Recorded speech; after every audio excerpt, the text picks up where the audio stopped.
কুমিল্লা চান্দিনার মাথাইয়া বাজারে ভয়াবহ অগ্নিকাণ্ডের ঘটনা ঘটেছে। ফায়ার সার্ভিস এবং স্থানীয়দের প্রচেষ্টায় প্রায় ৩.৫ ঘন্টা পর আগুন নিয়ন্ত্রণে আসে। এতে শতাধিক দোকান পুড়ে ছাই হয়ে গেছে বলে জানা যায়। এই অগ্নিকাণ্ডের ঘটনায় রাতে ঢাকা চট্টগ্রাম মহাসড়কের দাউদকান্দি থেকে চান্দিনা পর্যন্ত যানজট থাকলেও সকাল থেকে কমতে থাকে। রোববার দিবাগত রাত ২:৩০টার দিকে আগুন নিয়ন্ত্রণে আসে। এর আগে রাত ১২টার দিকে আগুনের সূত্রপাত হয়।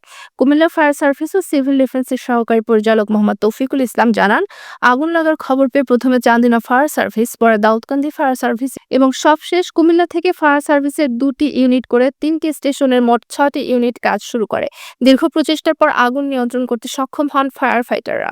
এতে মহাসড়কে গাড়ি চলাচল বন্ধ হয়ে যায়। মহাসড়কের মাথাইয়া থেকে দুই প্রান্তে প্রায় ২০ কিলোমিটার যানজট সৃষ্টি হয়। পরে আগুন নিয়ন্ত্রণে আসার পর ধীরে ধীরে যান চলাচল স্বাভাবিক হতে থাকে।